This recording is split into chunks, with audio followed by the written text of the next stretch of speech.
What if I told you? Two fighter pilots walked straight into a trap, designed not just to kill them, but to erase them without a trace?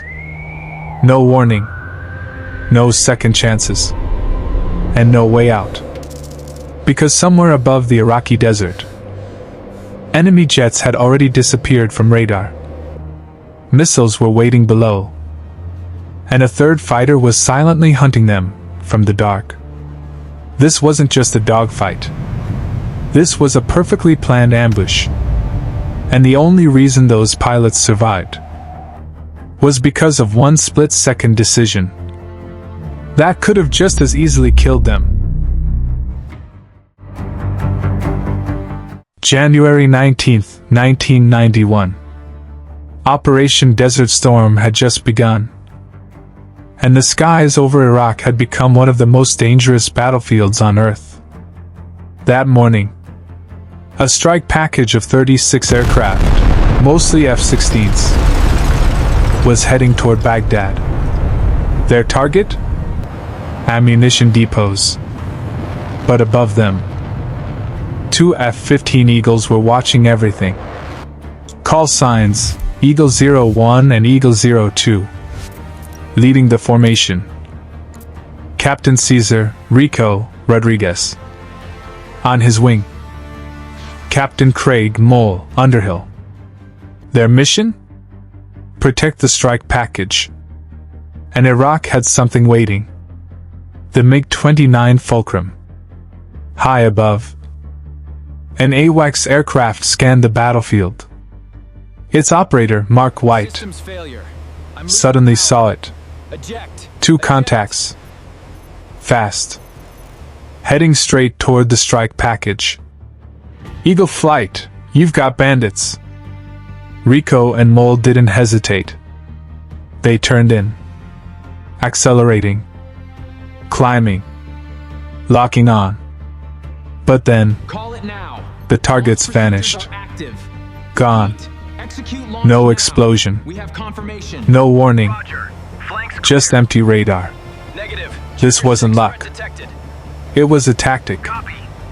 The MiGs had performed notching, dropping low, flying perpendicular to radar, becoming invisible. And now, this wasn't just a fight. It was a trap. Those two MiGs weren't meant to win. They were bait, pulling the F-15 slower, closer to the ground, closer to danger. Because below, hidden across the desert, were S-125 Neva missile systems, waiting. But that wasn't the worst part. There was a third MiG. Silent. No radar. No emissions. Nothing to detect. Enemy confirmed. It was already moving into position. Engaging now. For the kill. Back on AWACS, Mark White saw everything. The trap. The flanking jet. The danger. Eagle, check your flank. Rico looked. Checked his radar. There it was. 13 miles. Closing fast. No warning tone. No radar spike. Just pure danger. He had seconds. He could fire immediately. End it. But there was a problem. A rule. Visual identification required.